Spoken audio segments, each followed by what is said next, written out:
देखिए, आप महिलाओं की बात कर रहे हैं, सब कर रहे हैं आजकल, क्योंकि आजकल नेता भी समझ गए हैं कि महिलाओं का वोट बहुत कीमती है, इसीलिए आप सब महिलाओं की बात कर रहे हैं। लेकिन महिला आरक्षण की बात सबसे पहले किसने की? सालों पहले कांग्रेस पार्टी ने की। महिलाओं को आरक्षण किसने दिए? पंचायतों में सबसे पहले कांग्रेस पार्टी ने दिए।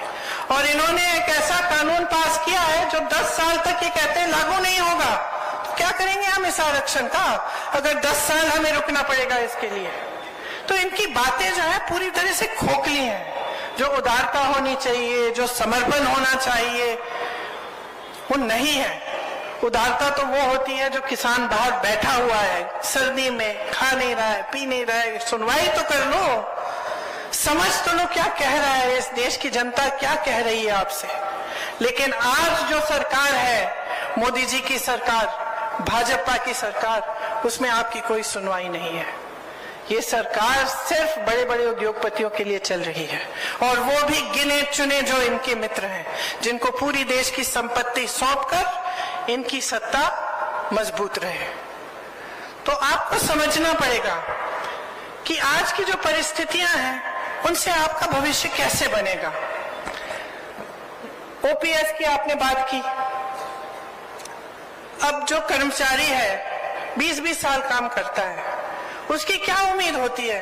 और सरकारी नौकरी, मुझे याद है बचपन में भी जब मैं छोटी थी तो मुझे याद है कि बहुत लोग आते थे कि सरकारी नौकरी किसी तरह से इंदिरा जी से कह दीजिए, पिताजी से कह दीजिए, किसी तरह से हमारी लग जाए तो हमारा जीवन बन जाएगा। किस लिए कहते थे ये बात? क्योंकि नौकरी करने के बाद 20-20 साल नौकरी करने के बाद पेंशन तो ठीक ढंग का मिलता था, उसकी सुरक्षा होती थी।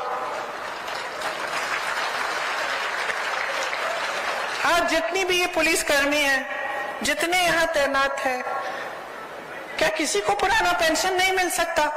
जब आप मांग उठाते हैं तो आपको कहा जाता है कि पैसे नहीं है इसके लिए।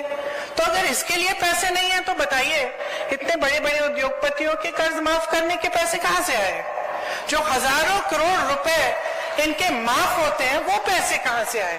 जो मोदी जी 2 हवाई जहाज अपने लिए विदेश में जाने के लिए खरीदते हैं, एक 8,000 करोड़ का, दूसरा 8,000 करोड़ का, 16,000 करोड़ के 2 हवाई जहाज सिर्फ अपने लिए खरीदते हैं, उसके लिए पैसे हैं।